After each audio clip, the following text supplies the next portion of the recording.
ठीक है। तुमने क्या किया है, अगर मेरे जान पहचान में हो तो मेरे मुंह पे आके बोल के देखना, मैं तुम्हें बताऊंगा तुमने क्या किया अपनी लाइफ में।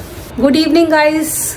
तो जस्ट अभी एक हॉल वीडियो शूट किया है जो कि आपको मिल जाएगा शॉर्ट पर, और फिलहाल अभी शाम हो रही है तो शाम की चाय बनाई जाएगी। उससे पहले आपको एक बहुत अच्छी सी चीज दिखाऊं, टी शुगर एंड कॉफी के लिए बहुत सुंदर सा मैंने सेट मंगाया है। देखिए कितना सुंदर है ना ये सेट। तो ऐसी और भी चीजें मैंने मंगाई हैं जो कि आपको हॉल वीडियो में मिल जाएंगी शॉर्ट के अंदर। कोई प्लास्टिक का नहीं है, पोर्सलिन का है, और सब पे लिखा हुआ भी है T sugar and coffee. Wooden इसकी कैप मिल रही है, कैपेसिटी भी खूब बढ़िया है। पहले घर में पापा को आया था फीवर, फिर प्रशांत को आया और अब मुझे आ रहा है। सुबह से मैं भी फीवर में थी, लेकिन शाम को मैंने सोचा नहीं, फेस वॉश करके दवाई खा के मैं तैयार होके, मैंने कहा नहीं ऐसे नहीं चलेगा, क्योंकि चाहे गर्दिश में कितने भी तारे क्यों ना हो, हमें हिम्मत नहीं हारनी है और अपने काम में डट कर खड़े रहना है। तो बस मैंने यही सोचा और शाम के वक्त तैयार होके व्लॉग शूट किया, और साथ में अब आप लोगों के साथ क्या ही बोलूँ मैं, देखते हैं आगे क्या होता है। बहुत सारे आप लोगों के कमेंट्स में मुझे रिसीव हुए हैं इन दिनों, तो वो सब भी मुझे रिप्लाई करने हैं। कल शाम में मैंने इतने जोश में कैमरा उठाया कि आज तो मैं कुछ ना कुछ अच्छे से शूट करूंगी, लेकिन क्या हुआ, जैसे ही मैंने हॉल वीडियो शूट किया उसके बाद मेरी तबीयत ख़राब हो गई, फिर से मुझे फीवर चढ़ाया और मुझे ना ठंड लग के फीवर आ रहा था। तो फिर मैंने सोचा चलो दवाई खाती हूँ, और दवाई खाने के बाद तो आप समझ ही सकते हो कि कितना ज़्यादा नींद सी आती है, नींद का झोंका सा आ रहा था। ऊपर से जो सिरप होते हैं ना, उनमें भी तो पता नहीं क्या नींद की दवाइयाँ सी रहती हैं, उनसे एक नशा सा रहता है बॉडी में। तो फिर मेरी हिम्मत ही नहीं हुई कि मैं आगे कुछ कंटिन्यू करूं। लेकिन ये है अगले दिन की सुबह, तो आज घर में है श्राद्ध प्रशांत की दादी का, तो बस मैं उसी की थोड़ी बहुत तैयारी कर रही थी। पापा घर पर आएंगे, ज़्यादा देर मेरे खड़े होने की हिम्मत नहीं थी, तो मैंने यहाँ पर बहुत सिंपल सा खाना बनाया था, आलू टमाटर की सब्जी और भिंडी। और देखिए गाइज, मुझे पता नहीं है कि श्राद्ध में क्या क्या करना होता है, मुझे कुछ भी आइडिया नहीं है इस बारे में। बस मैं भूल चूक मुझसे कुछ हो गई होगी तो मैं माफ़ी मांग लूँगी, और बाकी तो जो पापा ने बोला था मैंने वैसे वैसे कर दिया था। और जब पापा आएंगे तो अपने हिसाब से सारी चीज़ें कर ही लेंगे। कुछ लोग ये भी पूछ रहे थे कि आपकी हाउस हेल्प पर आंटी नहीं आती हैं क्या? अब आती हैं, वो क्यों नहीं आती, आती हैं। और एक बार मेरा किसी से दिल लग जाता है ना, तो मैं उसको इतनी आसानी से नहीं छोड़ती हूँ, और बड़े ही प्यार से मैं भी रखती हूँ और बड़े ही प्यार से वो भी रहती हैं हमारे यहाँ पे। Good morning muffin. कैसी तबीयत है अब तुम्हारी? मैं तो पता ही है, वही 5 बजे करीब बुखार चढ़ा था, मुझे बहुत ठंड लग रही थी, इतनी ठंड लगी कि मैंने 2 कंबल ओढ़ लिए। 100 के करीब बुखार था, फिर मैंने दवाई दी। हाँ, और दवाई खाने के बाद प्रशांत ने चाय बनाई। हाँ, तो चाय से थोड़ी हिम्मत आई। पहले मेरे को हुआ, फिर रीमा को हुआ, सबसे पहले पापा को हुआ था, फिर मेरे को हुआ, फिर रीमा को हुआ, फिर मैंने अब दवाई ववाई दी है रीमा को। 2-3 दिन तो लगेंगे इसमें तुम्हें सही होने में। तो इस वजह से मैं थोड़ा उठ के खड़ी हो गई और अच्छा, गर्म पानी से नहा भी ली, सर भी धो लिया। मैंने कहा वो काम करना था सुबह उठ के। हाँ, आज एक्चुअली में हमारे यहाँ मतलब आपको जैसे कि सब लोगों को मालूम ही होगा कि श्राद्ध चल रहे हैं, तो घर में बड़े बूढ़ों का श्राद्ध होता है। तो पापा आएंगे श्राद्ध के लिए, दादी का श्राद्ध है ना आज। हाँ हाँ, तो टाइम को भी बोल दिया है। हाँ, तो उनको खाना खिलाना है। तो उसके बाद मुझे आज मम्मी को लेके हॉस्पिटल जाना है आज। हाँ, मुझे लग रहा है तुम्हें वीकनेस काफी है। नहीं, मुझे बुखार चढ़ा हुआ है, पसीने आ रहे हैं। 2-3 दिन लगते हैं आजकल ना, ये वायरल बहुत ज्यादा चल रहा है। और आज मैं जाऊंगा मम्मी को लेके, जैसे कि मैंने बताया मम्मी के ना बहुत दिन से मतलब तबीयत खराब चल रही थी, आपको मालूम है, उनको वीकनेस काफी ज्यादा हो गई है, खड़ी नहीं हो पा रही है। फिजियोथेरेपी के लंबे सेशन चलेंगे उनके, और उस चक्कर में उनके टांके नहीं कटे, हमने कटवाई नहीं जानबूझ के, क्योंकि बार बार उनका इन्फेक्शन जो है ना, फीवर बढ़ जाता था और टांकों तक पहुंचता था। और एक बार उनका ना ऑपरेशन के बाद दोबारा अपोलो में ले जाके डिब्राइडमेंट हुआ था, तो वो भी बहुत ज्यादा, मतलब जितनी बार भी आप हॉस्पिटल में उनको एडमिट करोगे उतनी बार इम्पैक्ट तो पड़ता ही है बॉडी पे, इन्फेक्शन आता है। तो हम लोगों ने डर के मारे नहीं कटाए थे। अब ओवरड्यू हो गए हैं, वो सूख गई है चोट। आज जाऊंगा मैं लेके मम्मी को अपोलो, और वहाँ पे डॉक्टर देख भी लेंगे और उनके हम स्टिचेस जो है रिमूव भी करवाएंगे। मम्मी की रिकवरी चल रही है लेकिन बहुत धीरे है, और बिकॉज बैठी रहती हैं, मतलब लेटी रहती हैं वो, तो उनको ना हेलुसिनेशंस वगैरह हो रहे हैं। हम लोग सब कुछ कर रहे हैं। आप तो लोग जो मोटिवेट करते हैं सभी लोग, आप लोग जो सजेशन देते हो वो तो वैल्यूबल है ही। हम भी ऐसा नहीं है कि बैठे हुए हैं, हम लोग भी इंटरनेट को पूरा सर्च मार के बैठे हैं, क्या चीज देनी चाहिए, क्या चीज नहीं देनी चाहिए। प्रोटीन की कमी हो गई है तो एल्बुमिन दो, एग्स दो, चिकन मम्मी खा नहीं रही है और श्राद्ध चल रहे हैं तो मम्मी ये, मतलब हम लोग अपनी तरफ से सारी कोशिश कर रहे हैं। हमने की मिनी कर रही है, मिनी के बाद थोड़े दिन बाद मम्मी हमारे पास फिर दोबारा आ जाएंगी और फिर उसके बाद मतलब हम सब लोग ना अपनी शेयर्ड रिस्पॉन्सिबिलिटीज ले रहे हैं अपने पार्ट की।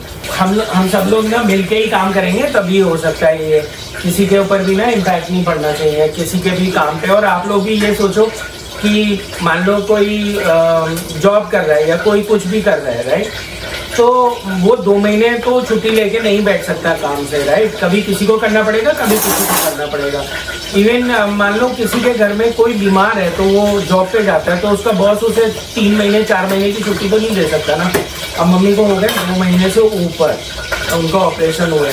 अब उनकी रिकवरी हमें मालूम है स्लो होगी, तो स्लो का मतलब ये है कि बहुत धीरे धीरे, मतलब उनको लग जाएंगे 3, 4, 5 महीने। फिजियोथेरेपी के सेशंस होंगे, वो सब हमने पता करके रखा है। और उस चक्कर में क्या है, हम लोगों के काम भी चल रहे हैं तो सब लोग मैनेज कर रहे हैं अपना अपनी, जिसका जितना पड़ रहा है उतना कर रहे हैं। इसलिए बहुत लोग आके ये सारी चीजें नेगेटिव कमेंट्स वगैरह लिखते हैं कि ये मेरे घर का मामला है, मुझे समझना है कि मुझे कैसे करना है। हम लोग बताते हैं आपको because it is a kind of life update.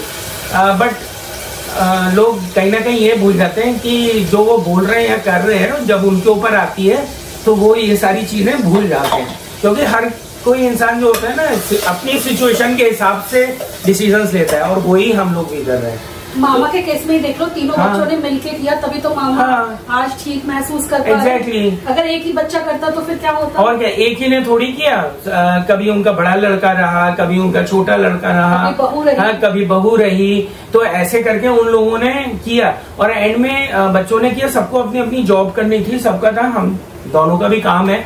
आप लोगों को लगता होगा कि मैं काम करता हूँ अकेला, रीमा नहीं काम करती, ऐसा नहीं है बिल्कुल भी।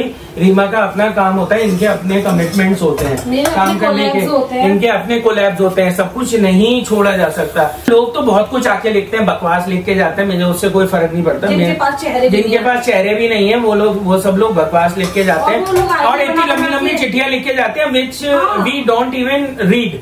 क्योंकि हमें सब्सक्राइबर तो नहीं हो सकता जो हमें सब्सक्राइबर नहीं है, ये कोई और है, ठीक है। उन लोगों एग्जैक्टली मेरा उन लोगों के लिए सजेशन है, आप लोग ना जरा ठंड रखो और ना टेंशन ना लो। क्योंकि आप लोगों के ऐसे लिखने हैं उससे करते हुए हमको इस प्लेटफॉर्म पे हो गए 7-8 साल।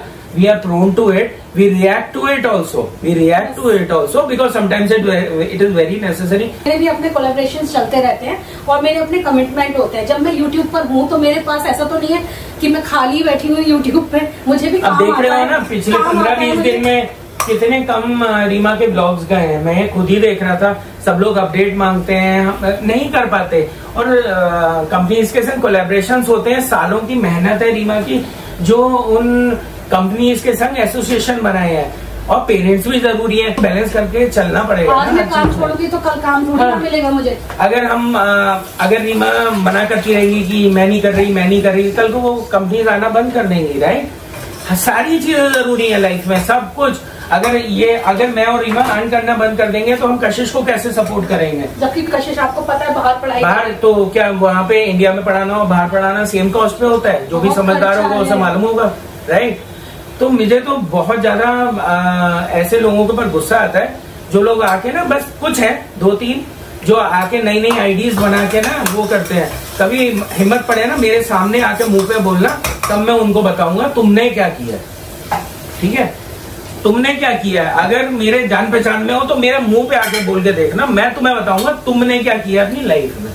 ये बात भी सुन लेना, ठीक है। आज मैं थोड़ा सा मैं बात नहीं करना चाह रहा था, लेकिन बात के माहौल में मैंने ऐसे बोल दिया क्योंकि मैं बहुत दिन से देख रहा हूँ नेगेटिव कमेंट, ठीक है। कल तो इतना बड़ा लेटर किसी ने लिख के मैंने, और गारंटी से मैं आपको बता रहा हूँ, जिसने भी वो लेटर लिखा था दूसरी आईडी बना के अगर देख रहा है ठीक है ना, मुश्किल से 1 लाइन पढ़ी और 2 लाइन पढ़ी, हमने कोई नहीं पढ़ी, क्योंकि नेगेटिविटी हम आने ही नहीं देना चाहते और वो डिलीट, बेचारे की मेहनत खराब हो गई। बिकॉज हम अपने चैनल पे कोई कूड़ा कबाड़ थोड़ी ला सकते हैं।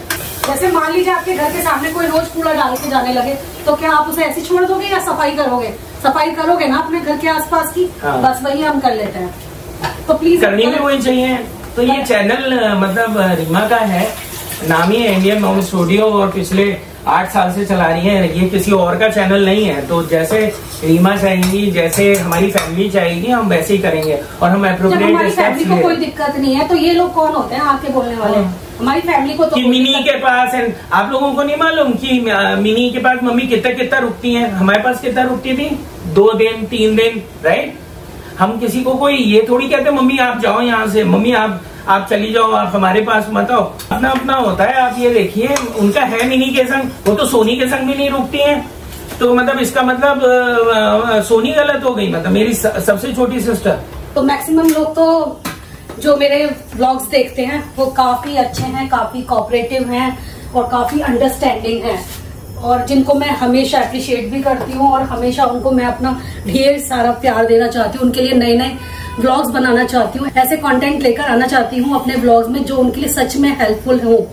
ये सब मैं उनके लिए जरूर करूंगी और आगे भी करती रहूंगी। लेकिन कुछ चुनिंदा लोग जो आकर ऐसे बड़े बड़े लेटर लिखकर व्लॉग में चले जाते हैं, जिनका चेहरा भी नहीं होता, हर दिन आईडी बदल लेते हैं, पता नहीं कौन है, लेकिन उनके ऊपर थोड़ा बहुत गुस्सा आना तो बनता है। कमेंट आया था जिसमें पूरा लेटर लिखा था, तो उस पर उनकी नजर चली गई थी और कल से ही उन्हें बहुत गुस्सा आ रहा था। मतलब वो सोचे थे कि कोई ऐसा कैसे लिख सकता है, मतलब कितना हम लोग करते हैं फिर भी लोगों को दिखाई नहीं देता सामने से, मतलब ये तो हद ही है।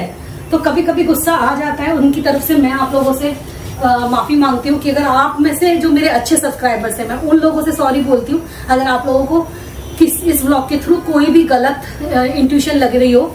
हालांकि हमारा मन साफ है, दिल साफ है, हम लोग बस सिर्फ उन लोगों को बोल रहे हैं जो सच में बेकार में कुछ भी आके लिखते हैं। मेरे को तैयार वही माफी।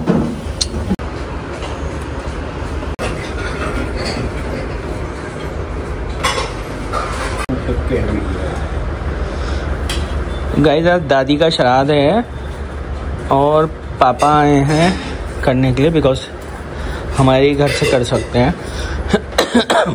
खाना तो बनकर तैयार हो गया था। यहाँ पर आंटी मेरी हेल्प करा रही थी पूरी बनाने में। जो वैसे पूरियाँ निकालनी थी वो तो मैंने ही निकाल ली थी, बाकी की जो पूरियाँ थी वो आंटी ने बनाई हम सब के लिए, तो मुझे थोड़ी हेल्प मिल गई थी। शुगर तो वो तो दही है मिठाई, नहीं इसके दही खाली दही जरा सा चीनी डाल दो, ऊपर डाल दो, बस हो गया। ला ये बाद में देखो। हाँ बाद में। बस आप ज़्यादा न खाना चाहें तो ये मिठाई खा लीजिए, बाकी भेज जाइएगा, ठीक है।